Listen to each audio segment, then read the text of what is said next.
j'espère que vous allez bien. On se retrouve aujourd'hui avec Aurélie qui a été atteinte d'un cancer du sein 2 fois et qui va nous raconter son parcours. C'est des vidéos qui sont initialement tournées pendant Octobre Rose, qui vont soutenir cette cause et qui, justement, grâce à Aurélie, on va aller dans un service d'oncologie pour faire un petit vlog, un petit témoignage de plusieurs femmes, je l'espère, qui vont pouvoir nous raconter leur histoire et leur parcours de guérison, ainsi que leur parcours personnel pour guérir, on va dire, intérieurement.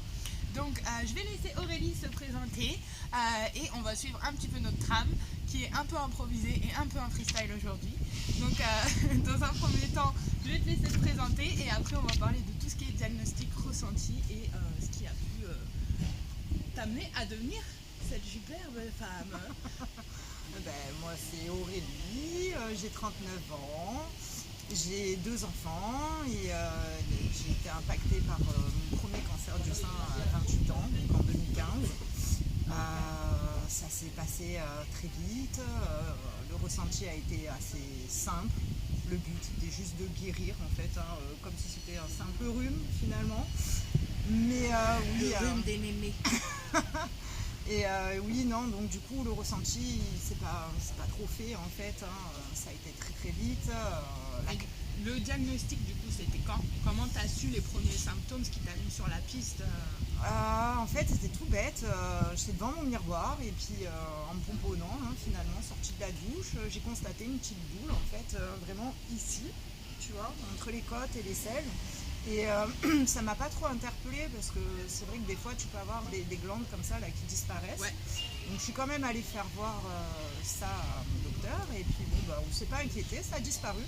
Okay. Et un petit peu plus tard c'est revenu, j'avais beaucoup de fatigue, j'ai ressenti aussi des effets un peu sur mon corps, les cheveux qui se détérioraient, des grosses fatigues, un peu des problèmes de peau et tout ça.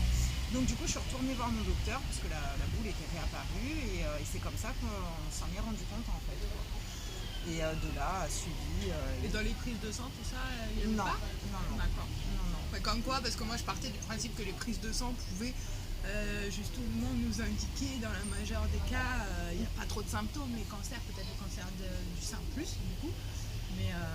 Non, c'est surtout les examens qui ont suivi avec toutes les imageries, ce genre de choses. Et puis après, ce qui a fait que vraiment, c'est vraiment tout ça. Les ponctions, toutes ces vérifications. Et là, oui, effectivement, on s'est rendu compte qu'il y avait un cancer et qu'il se développait très vite. En moins d'1 mois, j'avais juste une toute